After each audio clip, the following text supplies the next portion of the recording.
Building owners association అందరికీ కూడా మీరు మా ఆహ్వానాన్ని మన్నించి వచ్చినందుకు ధన్యవాదాలు.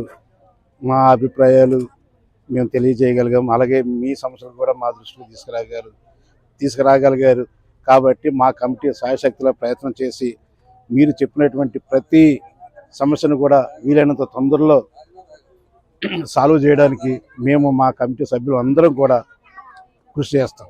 వీళ్ళని తొందరలోనూ కంప్లీట్ చేస్తాం.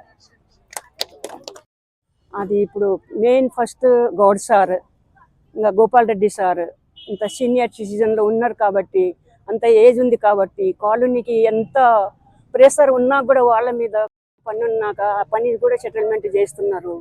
వాళ్ళ మీద ఎంత బురద జల్లినా కూడా వాళ్ళు ధైర్యంగా మనశ్శాంతిగా చాలా యాక్టివ్ లాగా వాళ్ళు కాలనీలో తిరిగి రాత్రి పగులు ఎంత కష్టం పడుతున్నారు.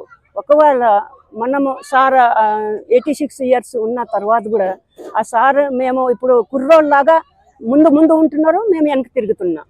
కానీ థ్యాంక్స్, చాలా థ్యాంక్స్. దేవుడు వాళ్ళు చల్లగా పెట్టాలి, చాలా థ్యాంక్స్. వాళ్ళంత సక్సెస్ ఉన్నా కాబట్టి మేము వాళ్ళతో తోడు ఉండాలా. కాలనీ వాళ్ళు అందరి నివాసాలు వాళ్ళ తోడు ఉండాలా, వాళ్ళకి సైన్ చేయాలా, వాళ్ళ మాట వినాలా.